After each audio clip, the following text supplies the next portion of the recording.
Good morning, welcome to our live talk program. This is Lorgub here, your host on Revive Reform Radio, doing our live talk program covering our current events for this Thursday morning, your rise and shine. And this morning here, we're looking at a topic, the problem with trying to win by any means or any cost.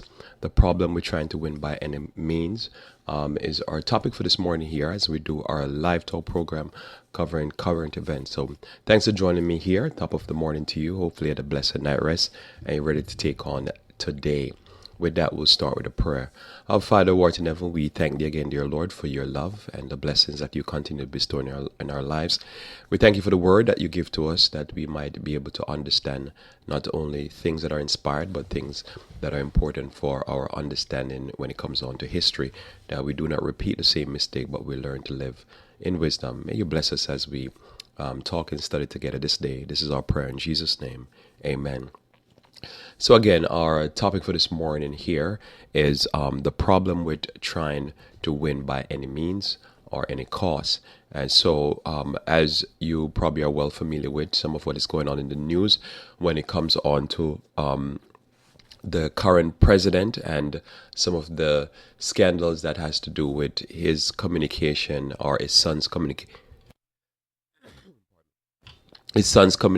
with the people in Russia or some of the contacts or operatives from Russia. And so this brings me to some thinking here in my mind because I often wonder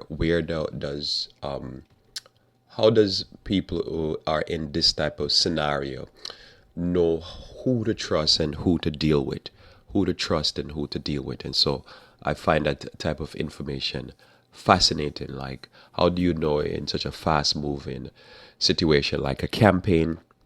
How do you know who do you know how to trust and how to deal with? But it brings me to a greater point again, which is the problem with trying to win at any cost. Now, if you remember the campaign as it was running last year, you remember that if you were part of like social media, that there was always a lot of information just flooding the social media with all kind of weird and wonderful information. And some of it I saw because you could see it on YouTube, you could see it on Facebook. Those would be the two primary places I would see it. I know where else you saw some of these things. And I found it fascinating that the information that was being put forward, some of it was so wild and weird that it was fascinating to me to note that there were people who were partaking of this information who were actually Christians and was actually Adventist Christians who were eating up this information and was believing in some of the information and basically voted according to the information that was put forward on social media. And a lot of it was, as I say, weird information, things that just sound so preposterous that it is, and they were putting forward as a reason to vote or not to vote for a candidate. So I found that fascinating. So basically, what I want to do this morning here, talking about problems we're trying to win at by any means, is that it is a lesson to learn in life from an early age that winning can't be, the standard of winning can't be you do it by any means. That means any means necessary. If I have to kill, lie, steal, you know, twist information, put forward false information, I'll do it to win at any means. And as we watch what's been going on in the first 6 months of President Donald Trump's presidency, we can see very clearly there that all is filled with this turmoil because the method of going about winning was a method that it was not campaigning on what is being promised. It wasn't campaigning on what's the hope of making America really great again. It was a campaign based upon just some withering, brutal lies. And so we want to talk about that this morning here from a biblical perspective because it's a lesson to learn that you see it over and over again, and you would think people who are mature, sensible human beings would have, which are grown, would have learned these lessons by a ripe age of 60 something, 70 years old, that winning at by all costs or winning by any means is not the wise thing to do. And so this is part of the problem. So we I'm here to encourage you this morning of that fact. Now, why I think it was weird that how hard it was coming off, two things. Number one, as I mentioned just now, that one of the problems was the idea that you have this concept here of false information that was ridiculous was being put forward. But also you have people who are desperate to find any information that would destroy the candidate's reputation that they were running against. And they call it market research, or candidate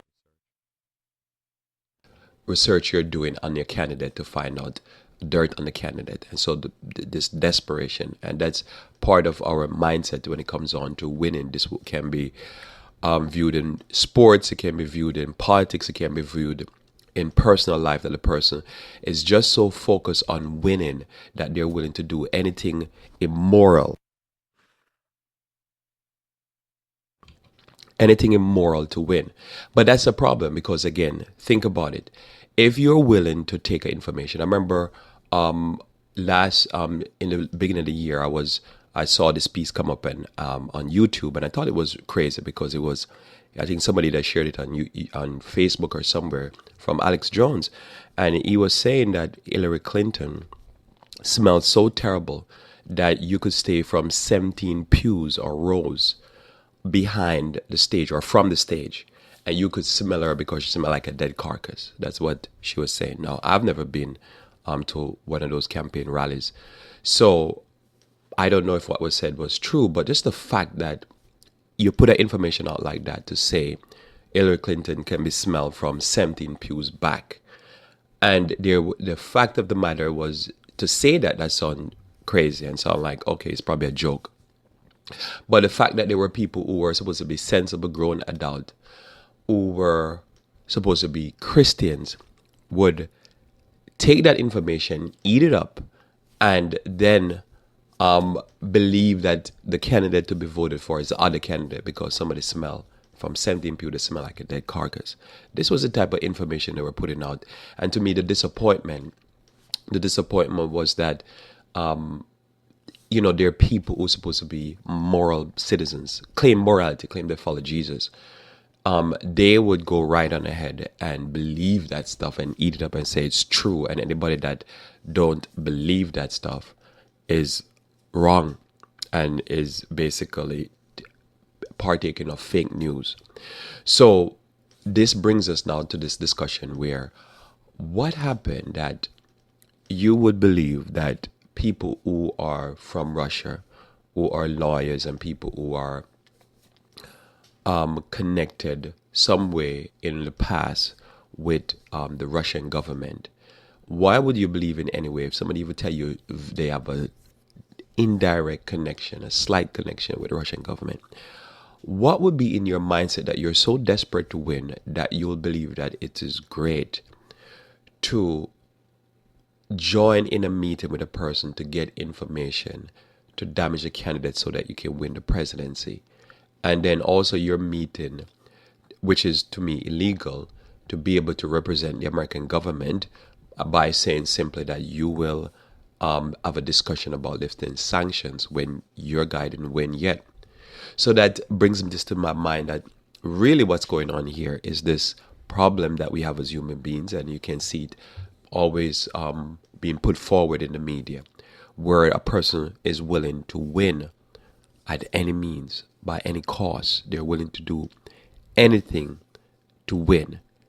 And that to me is a major problem in our society, and just in general, where people are just willing to do whatever, vicious, lying, cheating. And as I say, you see this normally in politics because, again, you see this in politics, you see this in sports, where people are willing to take any type of drugs.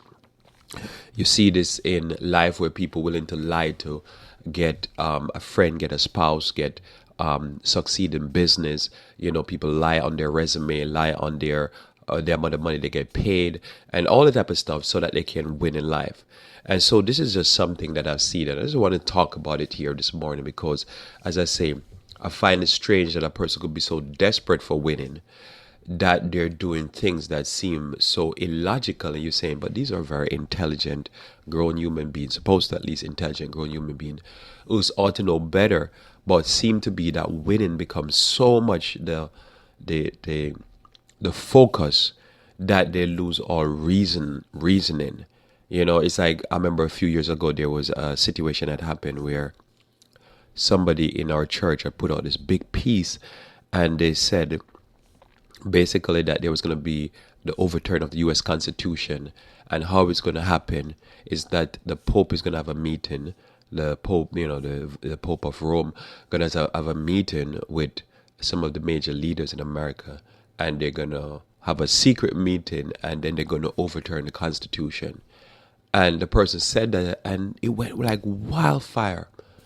And all these people like, yeah, that's what's going to happen. People started to call the General Conference, want to have clarification about that, and so forth. And then when it was investigated, it was found out that the person from Virginia that put the information out got it from a person that used to be an ex-Adventist pastor who had apostatized, and he was working for the Christian Coalition, and he got the information.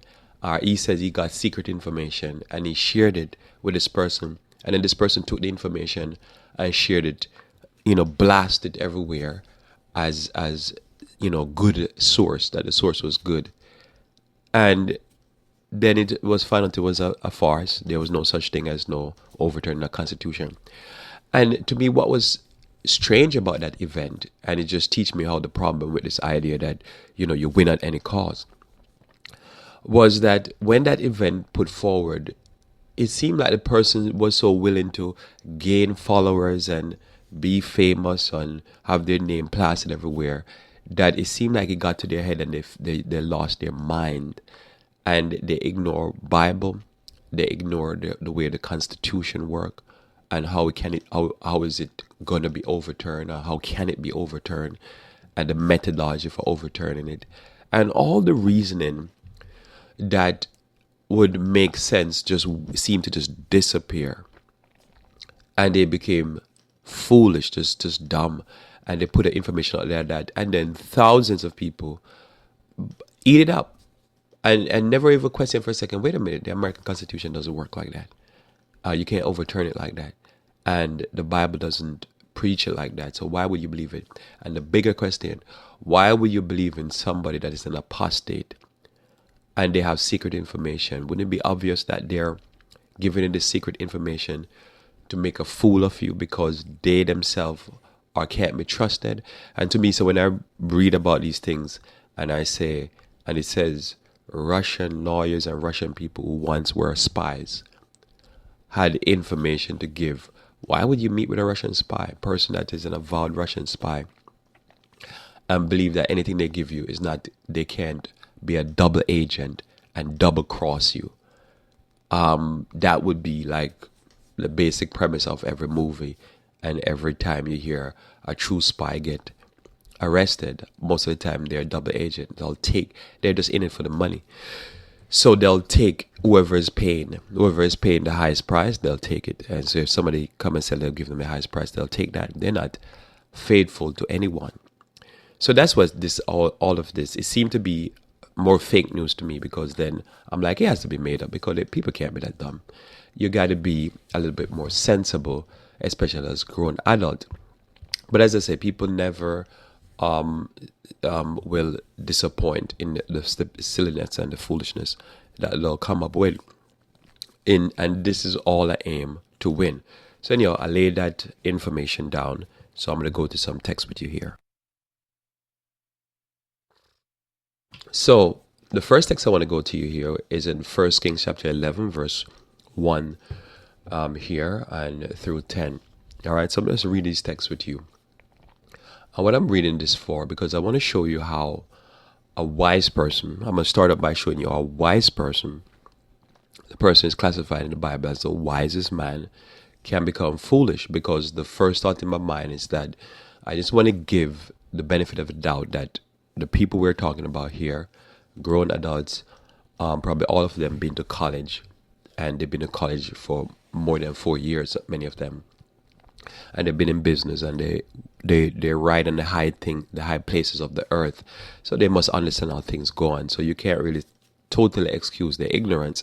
So because you can't excuse ignorance, I come to First Kings, because First Kings explain how a person can get caught up and get deceived by sin, that they'll go from wise to foolish. And the best example of this we have in the world's history is Solomon. He was somebody that was once the wisest man that ever walked the face of the planet, and then became the most foolish man, or he would be one of the most foolish men if he fall from grace. So terrible. So we want to pick that up. And 1 Kings 11, verse 1 starts. But King Solomon loved many strange women, together with the daughters of Pharaoh, women of Moabite, Ammonite, Edomite, Zidonian, and the Hittites, of the nations concerning which the Lord said to the children of Israel, Ye shall not go into them, neither shall they come into you, for surely they will turn away your heart after their gods. Solomon clave to these in love. And he had 700 wives, princesses, and 300 concubines, and his wives turned away his heart. So notice here, it wasn't reasoning. It wasn't that they overcame him with truth or facts or information. It was just an issue of that his heart or his love for these women caused him to start making dumb decisions. So this tells me that there's something that we can be making decisions in our lives that totally we would even agree that they're foolishness, but we'll make the decision because our heart, something that we love, is causing us to can't make a sensible decision. And this can be many places in our life. Here I believe that the desire to win, and the desire to look good, and the desire to have a position, covetousness, can be the reason. You're not fit for the job, but you want the job, and you're willing to do anything to get the job, even though you can't really do the job. This is something that is normal. Verse 4 continues, For it came to pass when Solomon was old, that his wives turned away his heart after other gods, and his heart was not perfect with the Lord his God, as was the heart of David his father. For Solomon went after Ashtoreth, the goddess of the Zidonians, and after Milcom, the abomination of the Ammonite. And Solomon did evil in the sight of the Lord, and went not fully after the Lord, as did David his father. Then did Solomon build an high place for Chemosh, the abomination of the Moab, and in the hill that is before Jerusalem, and for Molech, the abomination of the children of Ammon. And likewise did he for all his strange wives, which burn incense and sacrifice unto their gods. And the Lord was angry with Solomon, because his heart was turned from the Lord God of Israel, which had appeared unto him twice, and had commanded him concerning this thing, that he should not go after other gods. But he kept not that which the Lord commanded. So again, here is the sad story of Solomon. Solomon here was the wisest man, and he lost his way for a long period in his life, basically because of his love for strange women, which he was told not to do. And he wanted to do this. He wanted, I guess, to be special. He wanted to have these special relationships and to build his kingdom by love and not war. And yet the move that he made him become foolish. And he started to do things that would be abominable. Why these things were abominable? To sacrifice to these false gods and these pagan gods, because one of the sacrifice they would do is human sacrifice. They would sacrifice little children. So God was against this. And God will always be against this type of things. So here we have this sad reality here, right? That is an example of how one could get caught up into some type of weird sin or desire, and make decisions that are totally irrational, make decisions that are totally foolish, just dumb decisions. And yet you ask the question, why? Is because most of the time it's a love for sin, a desire to have something that you shouldn't have, and one become unreasonable. And so when you look at some of the decisions, you say, why would a sensible person do this? They have to be. This is why I think sometimes conspiracy theories multiply, because when you look at some of these things that are going on in the society, they look so dumb that you're looking at it and thinking, how can these sensible people do this? It must be a plan. There must be something that's going to happen, like, 3 months from now, and then you realize it was all a joke. Because you can't believe that sensible people could be that dumb in their desire to win, that they could make such grave mistakes and some such terrible mistakes. But it happens. And it is a warning for you and me that to watch your desires, to watch your lust, to watch the things that you want, and you want it so badly that you become irrational. And even you're looking at your behavior thinking, why am I doing this? And then you realize that whatever you're going to do is not going to succeed. And even if it succeeds, you're going to make such a fool of yourself, because winning is not always the end result. The end result is that you can destroy your reputation and make yourself look like a fool, but you got the thing. I know you got it. You'll be like, okay, what did I win? I win shame on myself. So Solomon here, I'll read Solomon because Solomon gives us a beautiful explanation of why wisdom and learning to make right decision and not be caught up into our own hype and our own desires is so important. And so in Proverbs chapter 1, verse 1 through 9, if you could read that here with me, Proverbs chapter 1, verse 1 through 9, here as we look here and continue looking at this topic here, the problem with trying to win by any means. In Proverbs chapter 1, verse 1 through 9, it says here, the Proverbs of Solomon, the son of David, the king of Israel. Right, so David, he's son of David, is the king of Israel. So now he wrote this when he was sensible. And Ecclesiastes is the book he wrote when he got back to his sense after what we just read earlier. It says to know wisdom and instruction, to perceive the words of understanding. Now, I always like this because he used the word perceive. Because sometimes making wise decision and understanding what is right comes from perception. Because there could be two people out there peddling two different set of information, two opposite set of information. And you have to be able to have some perception if what they're saying even makes sense. Is it based upon good understanding, right? So you're gonna have to be able to perceive. Another word that I think could be used there is understand. Because if a person comes out and makes because normally with a good lie, it has to be very outlandish. It has to be so outlandish that you believe, that's just dumb. It's so dumb that it's just dumb over the top. Or it has to be so dumb that you have to believe there must be truth to that. And that's how good con men work. They tell you something that they're not going to tell you that say, hey, if you come over here and invest with me, you're going to gain 5%. A good con man not going to tell you that because it's going to sound good. Because say, if I put the money in the bank, I could gain probably less than 1%. I put it with this con man over here or this investor over here, I would gain 5%. That sounds good. I say it's a guarantee. It sounds good, but it's not great. A con man gonna come to you and say, I guarantee you're gonna gain 30%, 25%, 40%. So when he tells you 40%, that's a good con man because it sounds so ridiculous that you almost want to laugh at him. And if he says with a straight face, you're like, wow, he's serious. And he say, yeah, he's serious. See, this is what it is. So you have to be able to perceive because a person who intend to con you is going to make ridiculous things sound real good.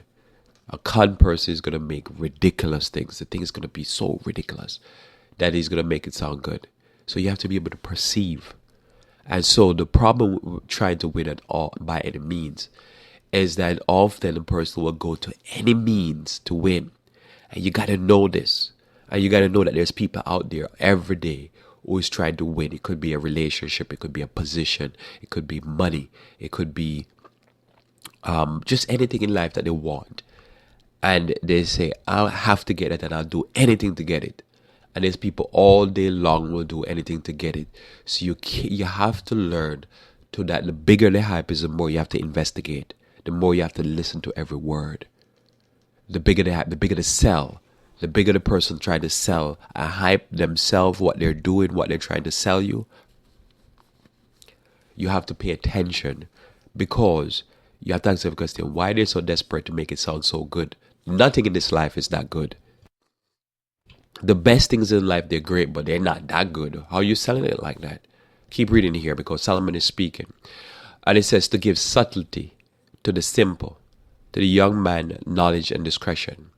So when we think about understanding and evil, how to circumnavigate, these people who they take winning to a level that is like, come on now.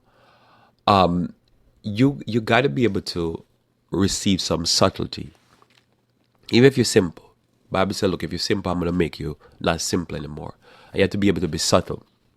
You have to know to ask questions without spooking people. Because there's people out there. Because somebody come to me and say, I have secret information. Who are you? Oh, I'm Russian. Oh, okay. You're Russian, right?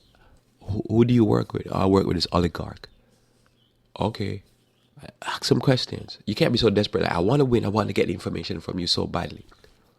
You're going to get messed up. You have to be subtle. But you can't ask a question and the person realize that your guards are up. You have to know to be subtle with the question, so the person is relaxed and they believe that you're buying the hype, because you're not saying yeah, you're not saying nay, and your disposition, your face, your whole thing is subtle.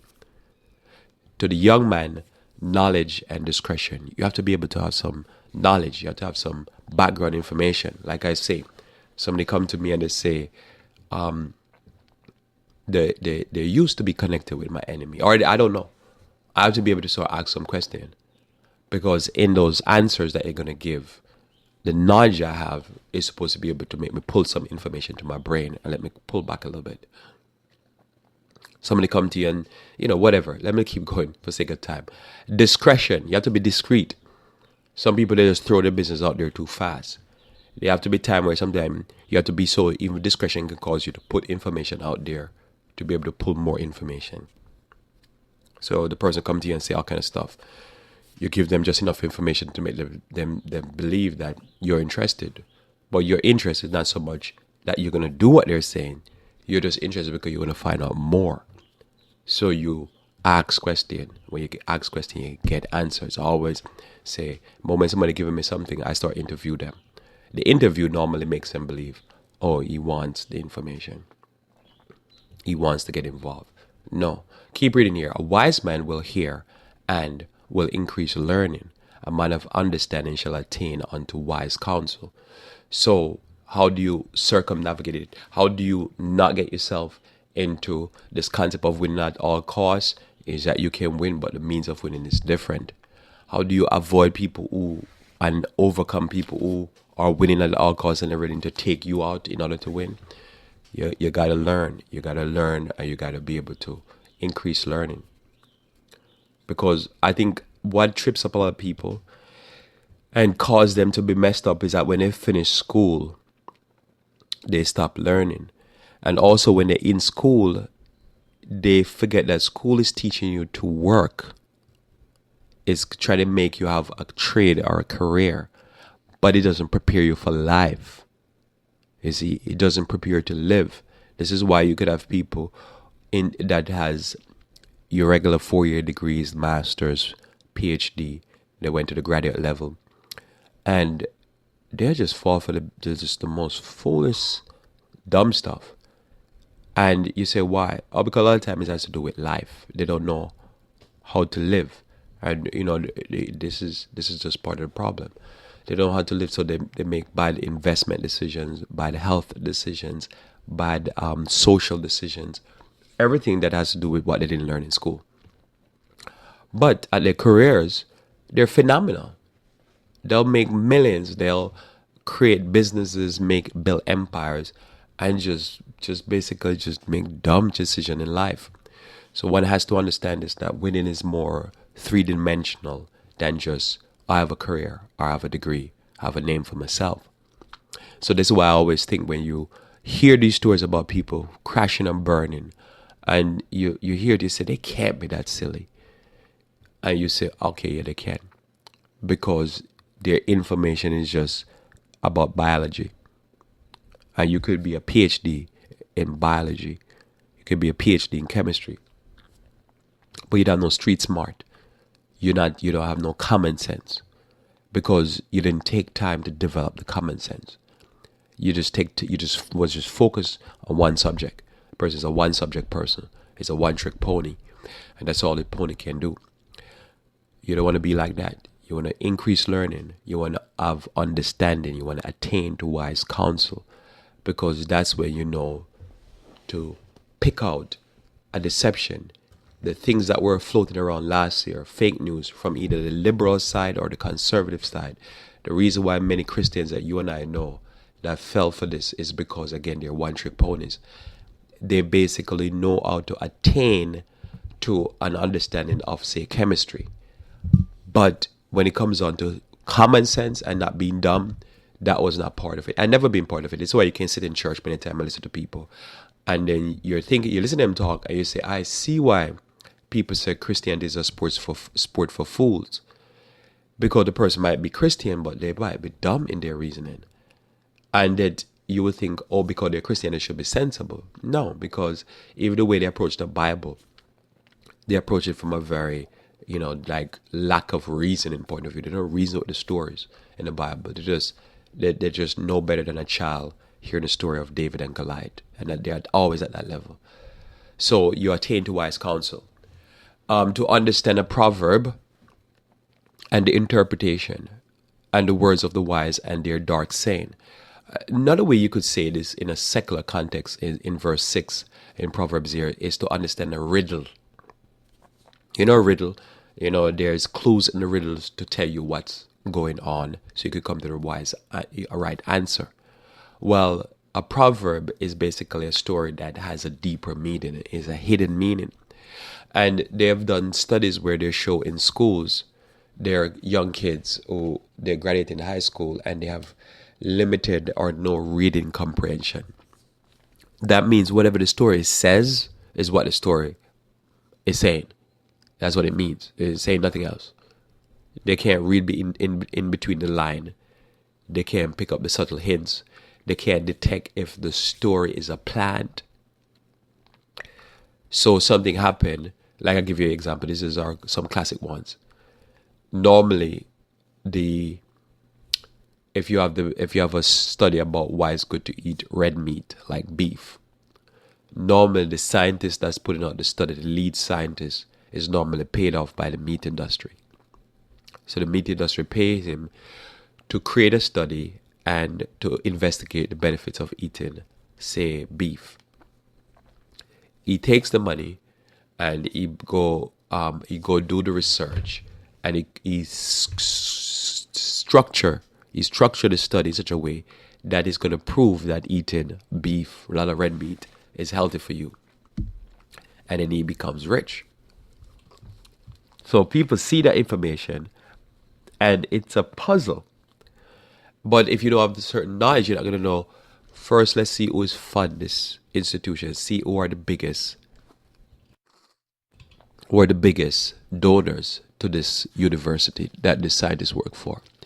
Then see who are the biggest donors that donate to his department, that keep him paid year in, year out.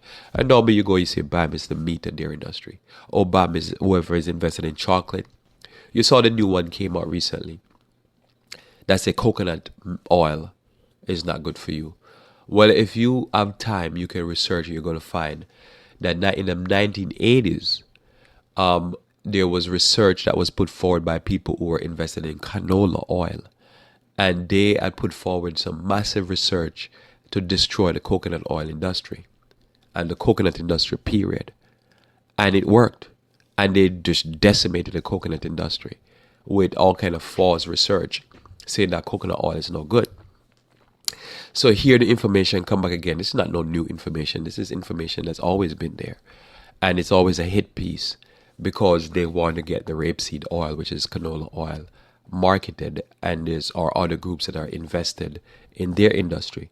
So remember, if you're invested in olive oil, or you're invested in sunflower oil or any oil, and you have an oil eating your lunch, which is the coconut oil, you want to pay a scientist to come up with some junk information that's going to destroy that thing so you can get back market share. Because you know the American public will be like, they'll eat it up because they'll never question and say, wait a minute, who put out that study? Who paid for those scientists to do that? And normally you find that the scientists got a bag of money, and they'll do it. So people normally think it's just people on the street does that, but people sell their mother out for money. So when you understand that the problem with trying to win at any cost, you got to be wise. You got to be wise because wisdom will keep you from trying to win at any cost because you'll mess up. And also wisdom will make you detect when people are trying to win at any cost. And people, as I say, will sell their mother down. If you tell them, say, look, I'll give you $2 million, they say, when do you want her? I'll come and deliver her in a bag for you. People are like that. So you got to understand that. So you have to understand a proverb, the interpretation, the words of the wise and their dark sayings. There's just a thing where if you can't read between the lines in society, you will be a fool. If you can't understand, I was surprised that it was not very clear that it was outside influence in election last year. If you don't know that, you're just sleeping. If you don't understand that a lot of the information that you hear on the radio or on the television is just planted information. There's no such thing a lot of time when you hear that stuff as there being news. There's news, but I'm just saying a lot of it, and you gotta know who's putting it out, why they're putting it out, how much money they have invested, how much reputation they have. And so you see a documentary about like one of the founding fathers of America, and it talks about how great he was and how he was excellent and all this beautiful, just sappy stuff. And then you find out, it's his great grandkids, and they want people to come to some property that they own because it pays them and it gives them residual income. And then when you read the history of the person, you realize the person was, they contributed to society, but they were not as great as they made them out to be. But they have a vested interest, so they put it out. So when you start to understand the dark sayings of the wise and the enigmas, so to speak, then you start to understand that life is not one-dimensional. Life is much more three-dimensional, and life has a spiritual side to it, or sometimes a darker, more nefarious side. I start to understand that people in high places will spend big money to influence election outcomes so that they can steal from the people. Because they put their guy in there who's going to play the game the way they want to play. He's going to vote the way they want to vote. So this is what's happening. Big money interest controls the American politics. So when the moment you understand that, you don't fall for just anything, because you understand there's people out there who want to win at any cost. It continues reading that the fear of the Lord is the beginning of knowledge. You have to fear God. The reason why people want to win at any cost, and you have to be fearful of people who want to win at any cost, because they don't fear God. They don't think that they're going to do some things and it's going to backfire on them, because they believe that the highest power on earth is the government or is themselves. So in their mind, they don't think that there's any other entity outside of this world, so they think that they'll get away. But as you know, we're still here, and a lot of despots has come and gone. We're still here, and a lot of wicked institutional systems who have killed a lot of people, they're come and gone. They're not in existence. When you look at places like South Africa, the South African government that used to oppress the South Africans, they're not in existence anymore. They've come and gone. When you look at slavery, Jim Crow law, all these things, men put these things into place, but they don't last forever because they're wickedness. And they come and go. They might kill a lot, destroy a lot, but also they destroy themselves a lot. And they come and go. So, there's so many people who have rise to power based upon lies and deception and trick the people, and they've come and gone. But there's always another con man waiting in the wing. And the moment one con man get taken out, another man come along. So you're never gonna stop this. This is a part of life because of sin. And God allows these things to run its course because of that. That's the only way for people to learn. Because I guarantee if you talk to anybody that was falling for any con, you've been there where you try to talk to somebody and say, no, that's a con. They laugh at you. They think you're a fool, you're foolish. And then you see them later on, they hang in their head, they can't look in your face because they realized that they were conned and they got beaten out of money or out of their integrity because they were used and abused. And they can't even look at you. But these things happen all the time. So you have to know, look, there's people out there that are willing to win at any cost by any means. You got to protect yourself. So let them win, but not with your money, not with your vote, not with your emotion, nothing that you're going to invest it in, because you realize they're just corrupt and wicked and they're deceiving people. And you have to make sure that you don't get into this mindset that you're willing to win at any cost, because again, not by any means, because sometimes the means is your own destruction. Okay. Verse 8 says, my son, hear the instruction of thy father, and forsake not the law of thy mother, for they shall be an ornament of grace upon thy head, and a chain upon thy neck. So this is good advice and wise advice for anyone.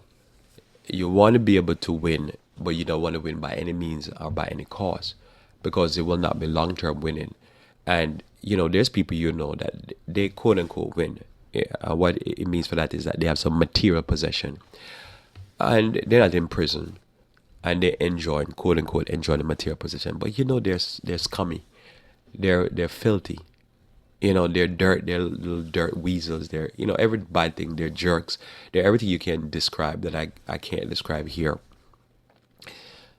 And so what's the point? They win, but they didn't win properly. You know the story about Lance Armstrong, the guy that was a cyclist that did Tour de France.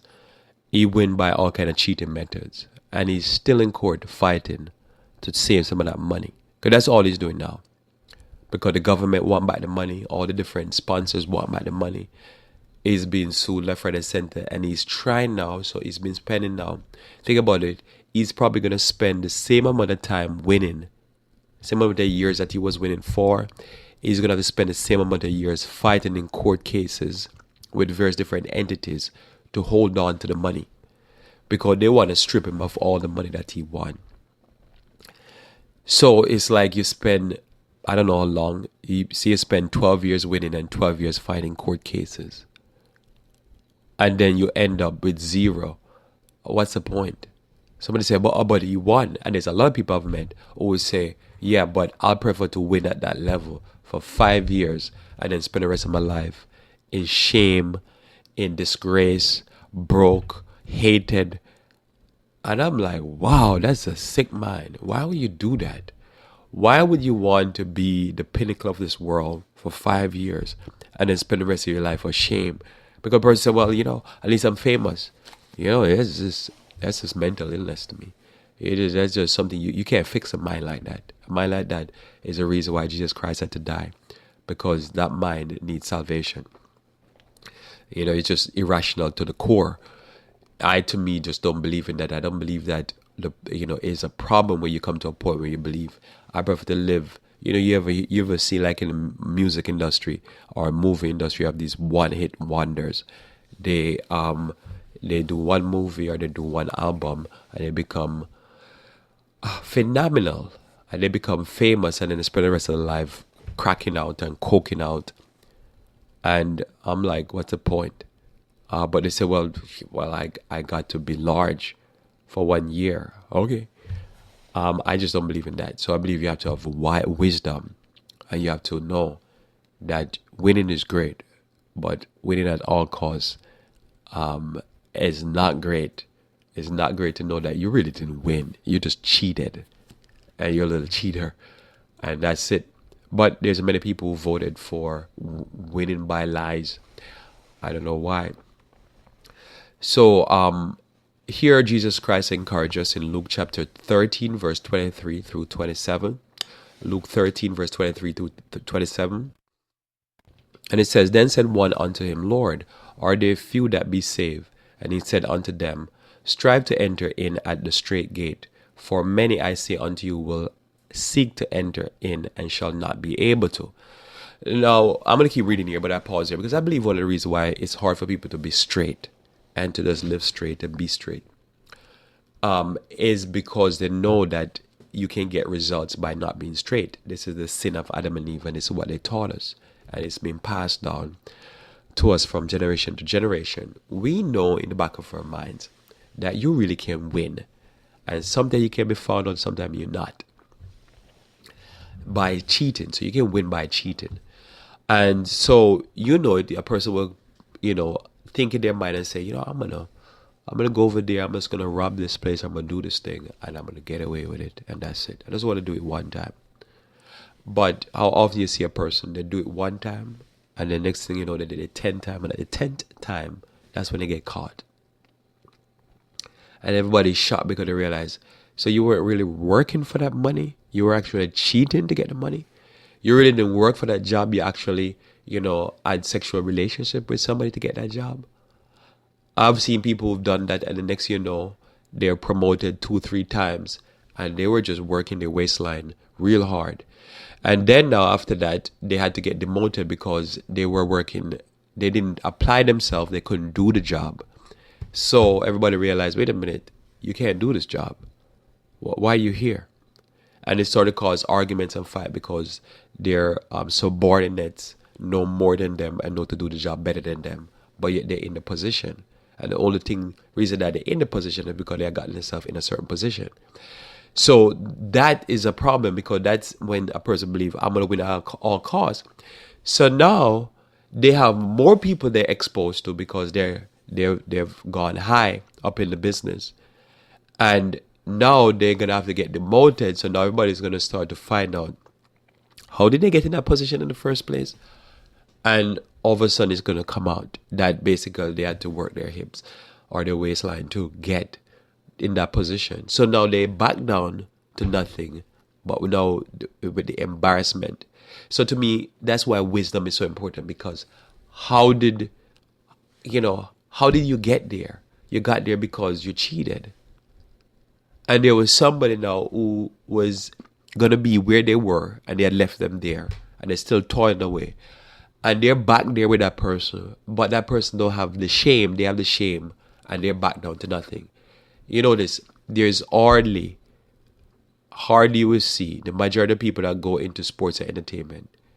Rarely will you see any of them finish, and they finish on top. Most of them die poor and broke and sick and in shame and just live a horrible life. They just cause pain and suffering in their families. They just leave all kind of bad reputation, bad experience for everybody that they came in contact with. Just a sick life. But they won at all costs. It's like how cheating and lying and stealing and using yourself and being abused. So when Christ says, enter in at the straight gate, when Christ says, but many there be that shall not be able to, it's not because it's better to live a straight life. It's just that because people know, why make all this effort? Let's just cheat. Let's just be a dirty, filthy person and make it. It never work, but I'm guarantee you, the majority will continue along this line. But I'm here to encourage you, don't do it. When once the master of the house is risen up, verse 25, and I shut the door, and ye begin to stand without and to knock the door and say, Lord, Lord, open unto us. And he shall answer and say unto you, I know you not whence you are. Then shall ye begin to say, we have eaten and drunk in thy presence, and thou taught and as taught in our street. But he shall say, I tell you, I know you not whence you are. Depart from me, all you workers of iniquity. So notice he said workers of iniquity. Iniquity is when a person is stuck into a sin and can't get out of it. The person has some bad habit, some bad practice that they keep doing over and over again, and they're stuck and they can't get out of it. So normally when a person knows And to me, I've seen this over and over again. When a person know that they can cheat or lie or steal to win, it in itself become a bad habit. When they have pick up this bad habit where they win at any cost, it itself becomes a bad habit. So it's not the particular activity, it's just the particular behavior where the person know, every time I want to get what I want to get, I just manipulate somebody. If you ever deal with a person that manipulates, they manipulate anybody. And after a while, it becomes like a problem. They have a sickness that they need to go to therapy for because they're just so used to manipulating people that they just know, if I can't get my way, I'm going to manipulate. Because I'm going to win. I'm going to get what I want to get. And that is an iniquity. And Christ says, the reason why many won't be saved and can't enter into the straight gate, they can't live straight, is because simply they have bad habits that they can't break. Because they know. If you have a person, he knows, hey, look, if I run into some financial problems, I used to sell drugs. So I just go back in the street and start selling drugs. And, if I don't want to sell drugs because I don't want to go to prison to sell drugs, I already have this bad habit. So I just go do something illegal to take care of my bills. So that person will never live by faith. That person will never say, I'm in a financial problem here. I'm going to cut back. I'm going to sacrifice. I'm going to pray. I'm going to have faith in God that God's going to deliver me. They ain't going to do that. They'll be like, I'm going to deliver myself. I'll just go right on here and I'm going to hold myself out. And I'm gonna get a guy to pay these bills for me. And you said to you, wouldn't it be easier instead of to sell yourself like that to go back to school? Oh no, I have an easier way. I'm gonna just go grab me a guy and he's gonna pay that for me. And that's the type of problem you have. So winning at all costs is not always right. In 1 Corinthians 9, verse 24 through 27, 1 Corinthians 9, verse 24 through 27 says, Know ye not that they which run in a race run all, but one receiveth the prize? So run that ye may obtain. And every man that striveth for the mastery is temperate in all things. Now they do it to obtain a corruptible crown, but we an incorruptible. I therefore so run, not as uncertainly, so fight I, not as one that beateth the air, but I keep under my body and bring it into subjection, lest that by any means, when I have preached to others, I myself should be a castaway. So what he's saying here, really, Paul is saying here in Corinthians, is that when you run, you have to run by the rules. Because if you run by the rule and you win, and then when at the end of the day, you come up short because they found out that you cheated, that would be right. So he says, I live by what I preach. If I say this is the rule, I live by the rule. If I preach the rule, I live the rule. So that I'm in the race, you're in the race, we both can win. We both can get there. We get in an incorruptible crown. And we both can win and we can say we did it the right way. But human beings have learned not to be straight. So a person will say, who cares? I became the president, but I lied to get in there. And I win. And it's a incorruptible crown. A corruptible crown. And I win. But did you really win? If you have to lie and cheat to win, you win. Somebody said, but would both sides lie and cheating? Sure. But that's just tell you how things go. This is why there's always so much turmoil. Because people are doing everything and then later on it's found out that they didn't do it with honesty. They didn't do it with integrity. And you might win, but as the winning is like a bitter taste because you won and it is found out that you won by lying. And it's a lesson to learn for us as human beings. And especially it's more interesting to learn because it's at the highest level. So these are things you teach your kids. Look there, look at those guys, look at the turmoil they're in, look at the constant back and forth. Because it was obvious that why people voted, they voted because they were deceived, they were lied. They weren't lied to about promises. It's one thing if somebody promise you something and it don't come through. It's even worse when it wasn't even promising, it was just lying. Just lying, stating things that were not true. Information that was not true, and stuff that was so ridiculous.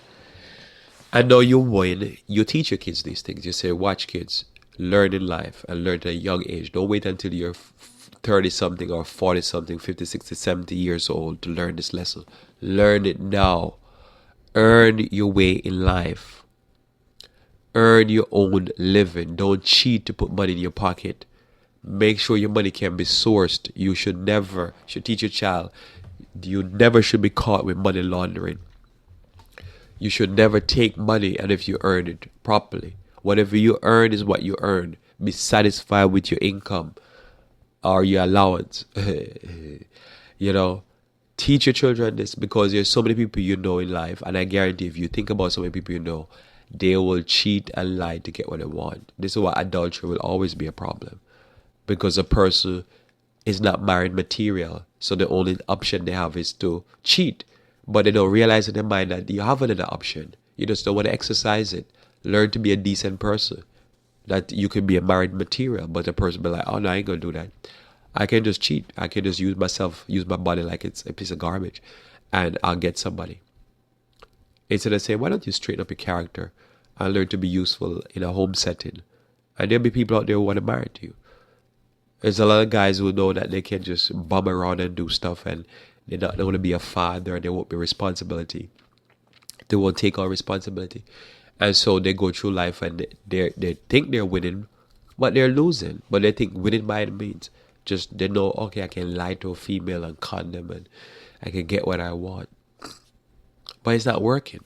And you see they go through life wasting, especially their younger years, because to me the years that you don't want to waste is in your 20s, 30s. That's the years you don't want to waste. And a lot of young men waste those years just sleeping around and sowing all kind of wild seeds and creating all kind of problems. So Christ says, Paul here says that when you run that race, but run it by the rules of the race. Be honest. It's better for you to finish your life, or after this day you've heard me, and you say, well, if anything I earn in this life, it's going to be mine. Anything I get is going to be mine. I'll say this, I'll read this in 2 Timothy chapter 2, verse 3 through 6. It says here, thou therefore endure hardness as a good soldier of Jesus Christ. No man that warreth entangled himself with the affairs of this life, that he may please him who had chosen him to be a soldier.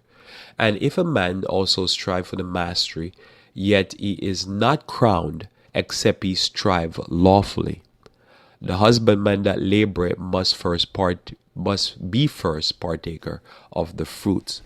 So if any man strive, the Bible says here that he must strive lawfully. And if you're saying, look, I'm preaching this, I must live it. You live what you preach. You live by the principle. If you want to win lawfully. Because you could win, everybody say, yeah, he won, but we all know what happened. He cheated. So it's not a real winning. Right? You want to know that says, look, you run the race, you be straight, you run it lawfully. And I'm going to tell you, it's not just you will be blessed by the Lord, but you will have ease in your conscience, because you know what happened? I did it the right way.